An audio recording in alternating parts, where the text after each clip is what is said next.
नमस्कार दोस्तों, स्वागत है आप सभी का super coaching IAS by textbook में।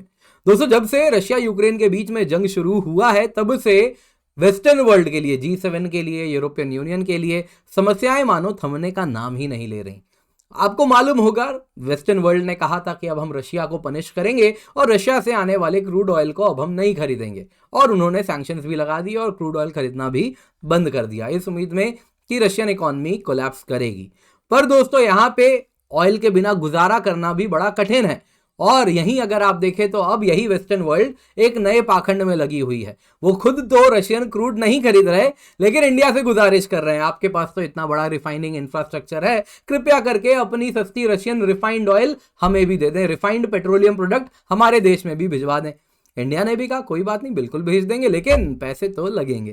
तो जो नवंबर का डेटा आया है, आज की ही न्यूज़ है, नवंबर का डेटा क्लियर हुआ है, सामने आया है, तो उसमें निकल के आया है US and European union India के टॉप बायर बने हैं रिफाइंड पेट्रोलियम प्रोडक्ट्स के। तो आप देख सकते हैं ये न्यूज़ काफ़ी ज़्यादा कवर किया जा रहा है। तो इसमें निकला ये है कि यूएस अगर आप देखें तो one of the top destination बन के निकली है रिफाइंड पेट्रोलियम प्रोडक्ट्स के लिए, और ये डेटा अगर आप देखें तो नवंबर का डेटा है।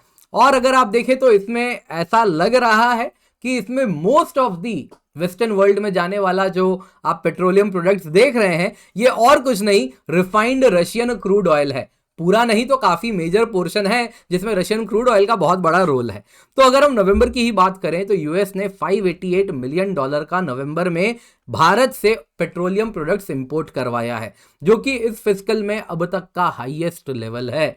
एक्सपर्ट्स का कहना है कि नवंबर में इतना ज़्यादा इसलिए यूएस ने पेट्रोलियम प्रोडक्ट इंडिया से मंगवाया क्योंकि दिसंबर में वहाँ पे हॉलीडे सीजन है, जिसमें काफ़ी ज़्यादा डिमांड बढ़ जाती है फ्यूल की, Christmas time, new year time, तो इसीलिए यूएस ने खरीदा। वहीं अगर आप नीदरलैंड्स की बात करें, जो कि ऑयल स्टोरेज का हब है पूरे के पूरे यूरोपियन यूनियन का, उसने 45% अक्टूबर की तुलना में नवंबर में 45% ज्यादा पेट्रोलियम प्रोडक्ट्स इंडिया से इंपोर्ट करवाए हैं।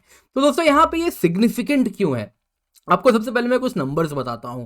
दोस्तों, रशिया ने जो क्रूड ऑयल एक्सपोर्ट किया है नवंबर में इंडिया को, वो है $3 बिलियन करीब का। ये सेकंड लार्जेस्ट एक्सपोर्ट है आफ्टर सऊदी अरेबिया, उसका भी करीबन पास में ही नंबर है।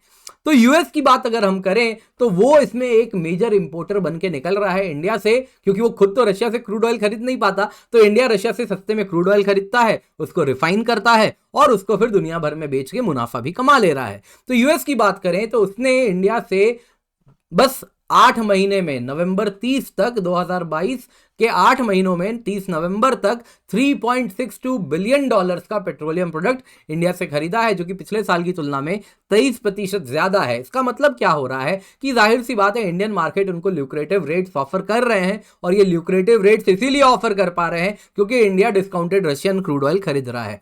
यूरोप में भी अगर आप देखें तो नंबर्स की बात करते हैं तो यूके, स्पेन, रोमानिया, उन्होंने इंडिया से पेट्रोलियम प्रोडक्ट्स के इंपोर्ट्स कम कर दिए हैं। वहीं पोर्टुगल, बेल्जियम, इटली, इन देशों ने इंडिया से जो पेट्रोलियम प्रोडक्ट्स ये मंगवा रहे हैं वो 1600 गुना, पोर्टुगल के लिए, बेल्जियम के लिए 535 गुना, इटली के लिए 17 गुना बढ़ा है। यानी सुपर सिग्निफिकेंट इंक्रीज है, मेजर इंक्रीज है, बहुत ज्यादा बढ़ा है, आपको बढ़ता हुआ नंबर्स आपको दिख रहा है।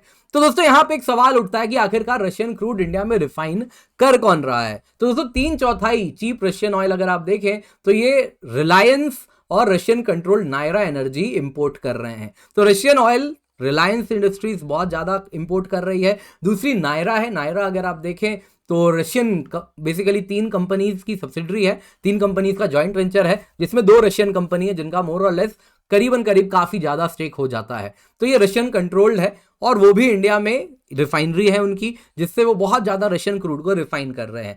ये कंपनीज रशियन क्रूड सस्ते में लाते हैं, रिफाइन करते हैं भारत में, और बहुत सस्ते में खरीदते हैं, लेकिन अच्छा खासा प्रॉफिट कमा के यूरोपियन नेशंस को, यूएस को बेच रहे हैं। दोस्तों, रिलायंस की बात करें तो वो अब 1/3 क्रूड ऑयल रशिया से मंगवा रहा है, ये पहले 5% हुआ करता था। वहीं जो पब्लिक सेक्टर रिफाइनर्स हैं, जैसे कि इंडियन ऑयल, बीपीसीएल, एचपीसीएल, जो कि आमतौर पर भारत की सड़कों पर, जहां से आप में मोर और less most of the time हम तेल भरवाते हैं, तो वो अगर आप देखें तो ज्यादा रशियन ऑयल पर निर्भर नहीं कर रहे। तो मोर और लेस आप देखें तो प्राइवेट रिफाइनर्स हैं जो कि इसमें बहुत ज्यादा प्रॉफिट कमा रहे हैं। तो इसमें एक सवाल उठेगा आप लोगों का कि सर प्राइवेट रिफाइनर्स पैसा कमा रहे हैं, हमें क्या। इंडिया में ही वो काम कर रहे हैं, इंडिया में ही एम्प्लॉयमेंट दे रहे हैं, इंडिया में ही फॉरेक्स भी आ रहा है, फॉरेन एक्सचेंज की अर्निंग भी हो रही है, इंडिया का ही जीडीपी नंबर्स भी बढ़ रहे हैं। तो ऐसा कहना गलत होगा कि इंडिया को इससे क्या, इंडिया को काफी फायदा है। तीसरी बात करते हैं।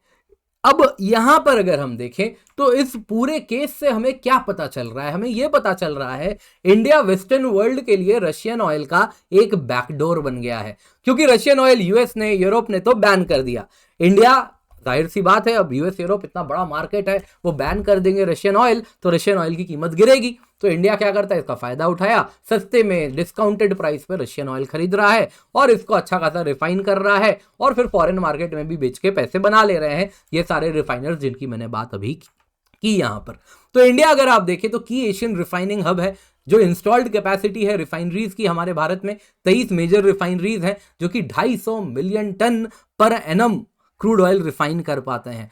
नवंबर की बात हो रही है, नीदरलैंड्स टॉप मोस्ट इंपोर्टर था पेट्रोलियम प्रोडक्ट्स का, जिसमें से जेट फ्यूल भी इंडिया से इंपोर्ट किया है उन्होंने, और टोटल $1.26 बिलियन का पेट्रोलियम प्रोडक्ट बस और बस नवंबर में नीदरलैंड्स ने खरीदा है भारत से। तो यूएई भी सेकंड लार्जेस्ट बायर है, 667 मिलियन का है। यूएस भी आप देखें तो काफी पास में ही है, यूएस का भी नंबर आपको जैसा मैंने यहां पर बताया आप देख सकते हैं, $588 मिलियन का पेट्रोलियम प्रोडक्ट्स इंडिया से उन्होंने भी इंपोर्ट किया है। तो जाहिर सी बात है वेस्टर्न वर्ल्ड काफी ज्यादा इंडिया को एक backdoor for Russian oil India बन गया है उनके लिए। तो प्राइस कैप जो कि US and G7 countries, European union ने लगाया था, क्या वो बेनिफिट कर रहा है इंडिया को? तो दोस्तों G7 अग्रीमेंट था कि देखिए यूरोपियन यूनियन ने, यूएस ने तो साफ साफ कह दिया कि अब हम रशियन ऑयल खुद नहीं खरीदेंगे, वो जो कि शिपिंग लाइंस के थ्रू आ रही हैं।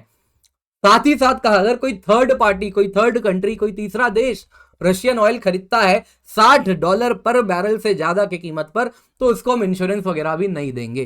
तो इस तरीके से हुआ क्या, रशियन सी बॉर्न ऑयल अगर आप देखें तो थर्ड कंट्रीज महंगे दाम पे ले नहीं सकते, सस्ते दाम पे ही लेंगे, तो रशिया को कहीं ना कहीं इस उम्मीद में कि नुकसान हो जाएगा।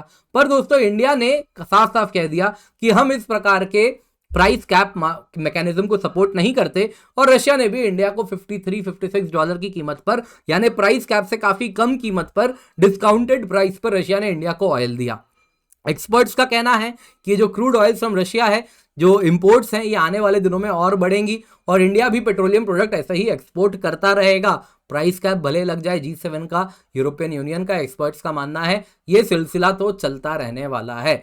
हाँ, जाहिर सी बात है जब $60 पर बैरल का थ्रेशोल्ड पार हो जाएगा, इन केस अगर $60 पर बैरल से दाम ज्यादा बढ़ गया रशियन क्रूड का, तब क्या होगा, तब चैलेंज हो सकता है। क्योंकि ईयू ने, यूरोपियन यूनियन ने साफ साफ कह दिया कि वो काफी नाखुश है इंडिया के रवैये से, क्योंकि इंडिया रशियन क्रूड खरीद रहा है और कन्विंस भी करना चाह रहा है इंडिया को कि अब रशियन क्रूड खरीदना रोको, छोड़ो। तो अगर कल को $60 पर बैरल से ज्यादा हो जाता है, और वैसे तो ऑलरेडी उनका प्राइस कैप मैकेनिज्म लग जाएगा, जिसके अंतर्गत रशिया ने खुद के अपने फ्लीट्स तैयार कर रखे हैं जिसके द्वारा वो क्रूड ऑयल भारत तक पहुंचवा देगा। अब ये तो है मैकेनिज्म, तो जाहिर सी बात है ये मैकेनिज्म ऑलरेडी तैयार हो चुका है। इन सब के बावजूद भी एक आशंका है भारत के मन में, यदि यूरोपियन यूनियन ने कल को सेकेंडरी सैंक्शंस लगा दिए उन सभी देशों में जो रशियन क्रूड खरीद रहे हैं, तब क्या होगा, जैसे ईरान के केस में लगा हुआ था। तो उस केस में आप अगर देखें तो इंडिया का ऐसा कहना है, एक्सपर्ट्स का ऐसा कहना है कि यदि रशियन क्रूड को आप टोटली मार्केट से काट देंगे, वो भी तब जब ईरान पे, वेनेजुएला पे ऑलरेडी रेस्ट्रिक्शंस इन प्लेस हैं, तो ग्लोबल ऑयल प्राइस की कीमत बहुत ज्यादा बढ़ जाएगी और इस तरीके से ग्लोबल मार्केट में जो इक्विलिब्रियम है वो बिल्कुल तरीके से बिगड़ जाएगा, ऑयल की कीमत बढ़ जाएगी। And end of the day European union भी सस्ता ऑयल चाहता है, उसको भी सस्ते में ऑयल चाहिए क्योंकि उसकी भी इकॉनमी उसी पर चल रही है। वैसे ही यूएस के लिए भी ऑयल बहुत इंपॉर्टेंट है। तो इस प्रकार का बेवकूफाना स्टेप वो शायद ना ले, ऐसा एक्सपर्ट्स का मानना है। तो दोस्तों उम्मीद करता हूं आपको आज की क्लास पसंद आई होगी, तो लाइक जरूर कीजिएगा। ये टेलीग्राम चैनल है जहां पर आप जुड़ सकते हैं और पीडीएफ भी डाउनलोड कर सकते हैं। बाकी 1 साल की यूपीएससी सीएससी की सब्सक्रिप्शन मिलती है आपको 29,999 रुपये में, जिसमें GS optional subject course, CSAT course, super teachers का कोर्स सभी कुछ मिलता है केवल 29,999 में। Use the coupon code KINJAL, that is Kinjal. And हमारे चैनल को सब्सक्राइब करना बिल्कुल भी ना भूलें।